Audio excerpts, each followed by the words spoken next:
Aramutse nshuti bavandimwe n'Uwineza Clemence nk'ibisanzwe tubana mu gikorwa cyo guteka. Uyu munsi nabatembereje ahantu haba ibihumyo, ahantu nahinze akarima k'ibihumyo.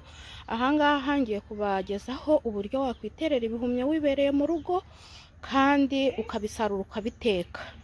Ahangaha rero nshaka kubagezaho, ahangaha murabona ko ibihumyo byeze, harimo ibyeze murabibona, harimo n'ibitarera. Ahangaha nshaka kubagezaho uko ibihumyo bitegurwa, uko bihingwa. Muri make ibihumyo ukuntu bihingwa, wubakira akazu, wakoresha n'umufuka. Ahangaha murabibona, aha hasi hari ishashi. Iyi ni ishashi nuko imvura yaguye. Iyi shashi uyisasira hasi muri aka kazu kazengurutse, warangiza iyi shashi ugashyiraho agataka gake, warangiza ugashyiraho umugina.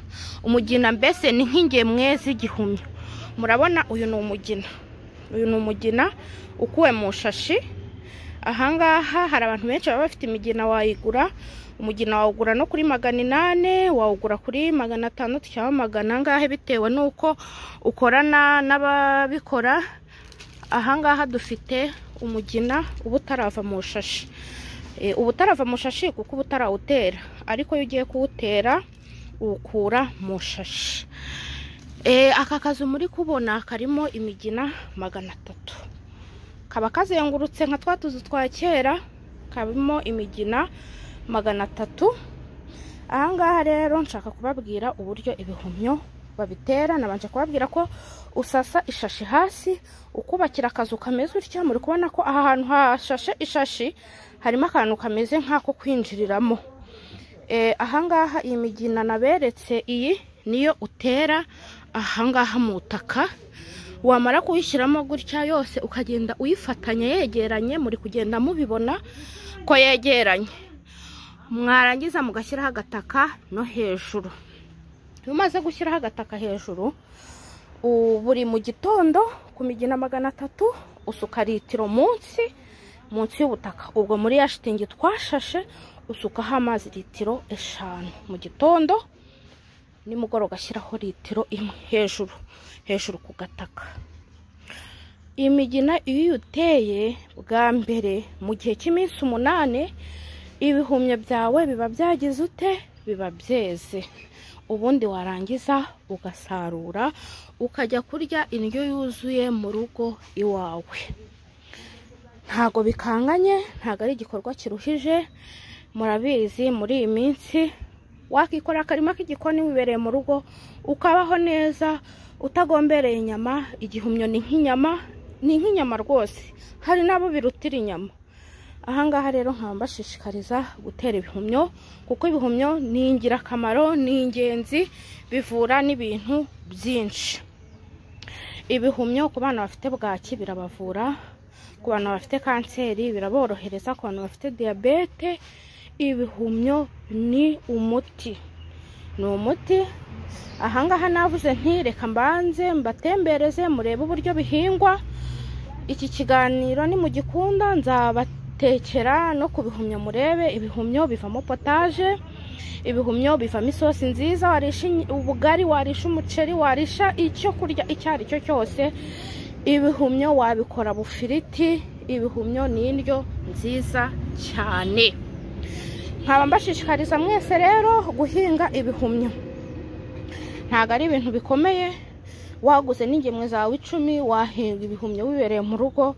Buri cyumweru, buri byumweru 2 ukajya wirira ibihumyo, bitakurindiriye ngo ujye hehe kugura inyama mu soko. Ahangaha rero murabyumva neza, muri kubona uko byeze. Harimo ibyeze, harimo ibizera mu cyumweru, mu byumweru 2 biba bitewe. Niyo mpamvu buri byumweru 2 usarura kugeza igihe bizashirira. Ahangaha murabibona hari ibyeze, imigina uko ibimeze, hari itangiye indi kwera kandi uba wabikoreye rimwe.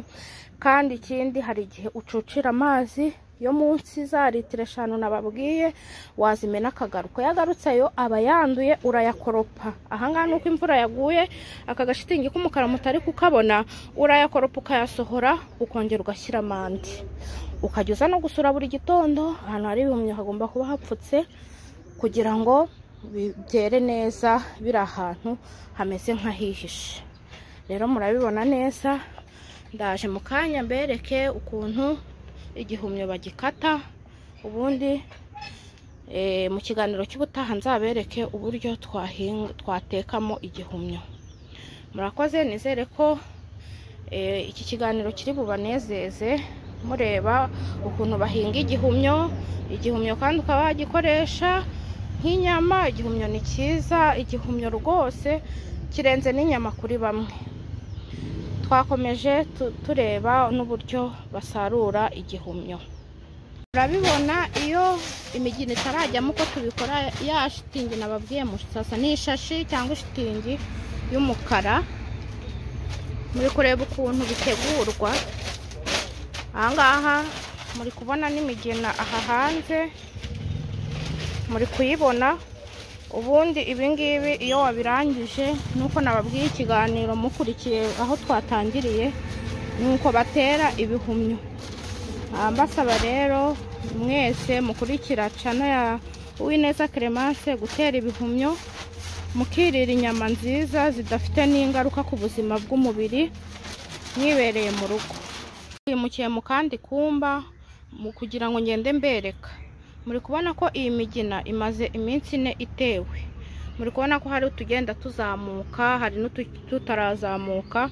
Muri kubona ko agataka mbabwira ko hejuru ushyiraho gake kugira ngo imigina igaragare. Ahangaha buriya nyuma y'iminsi 4 tuzaba turi gusarura, turi kurya ibihumyo. Ariko aho nahereye mberekaho birakuze, ntabwo twaburamo ibyo dusarura tukajya guteka. Rero nshuti zanjye bavandimwe, kandi nta nubwo wabikora gutya gusa. Hano ushaka kuvuga ati se ko mfite ahantu hatoya nabigenza nti? Nababwiye nti hari n'ukuntu wakora n'ama etajeri, ugakora ka etajeri mu rugo hano hato, ariko ukabihinga kandi ukajya urya indyo yuzuye. Nizere yuko nukuri mwakunze iki kiganiro. Rero reka tugende aho twatangiriye, ubundi dusarure ibyo tuzateka. Komeje n'ahandi. Ahangaha ibi bihumyo bimaze iminsi 2 bitewe. Murabibona ko hakiri hashya, murabona n'uburyo hateguye. Ahangaha rero ni ukuvuga nababwiye gucucira litiro 5 ku migemwe 300 mu gitondo, ugashyira no hejuru litiro 1. Ariko kubera turi mu gihe cy'imvura, ushaka no gusuka uyu munsi ejo ntusuke. Ariko yari mu gihe cy'izuba ucucira 3 mu cyumweru, kandi ukajya uza ugafungura ukareka ibihumyo bigafata ka oxygen, umwuka wo hanze, ukareba nuko amelioration biri kugenda. Ibihumyo ntago ari ikintu kigoye gukora iyo wakishyizeho umutima, wagiteguye neza.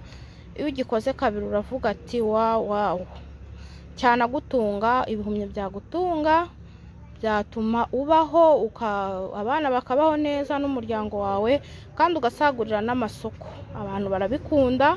Mureke rero duhinge ibihumyo. Muri kubibona ukuntu bagikata.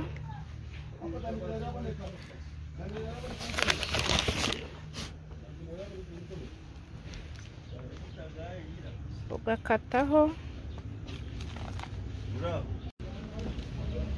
Mwabibonye ukuntu umuntu akuraho imyanda kugira ngo igihumyo kibe kimeze neza. Murabona ukuntu bifite isuku. Mwabibonye. Ubundi ugashyira mu kantu wateguye. Ahangaha biba ari sawa. Ahangaha umuntu akuramo ibyeze. Genda usarura ibyeze, ibitarera ukaba ubiretse. Murabibona ukuntu babisarura, kandi bikaba bifite isuku cyane. Rero mwese nkaba mbashishikariza gutera ibihumyo. Abazagira ikibazo muzambaza ukuntu bimeze. Naberekaga muri rusange uburyo ibihumyo babisarura. Nkaba mbashimira inshuti za Clemence Uwineza duhurira kuri channel Uwineza Clemence. Nkaba mbashimiye uburyo ki mwabashije gukurikira uburyo wakwiterera ibihumyo uri mu rugo kandi bikakugirira akamaro n'umuryango wawe, ndetse ukajya wirira indyo yuzuye. Ndabashimiye rero, mwari kumwe n'Uwineza Clemence, nkaba mbashishikariza gukomeza kureba channel yanjye, mukora subscribe, mukora share na comment, nambasaba guhinga ibihumyo. Aho waba uri hose ku isi wabihinga, waba uri muri Aziya, Amerika, Europe, waba uri muri Afurika, hose wabihinga kandi ukagira ubuzima bwiza. Murakoze rero, mugire ibihe byiza.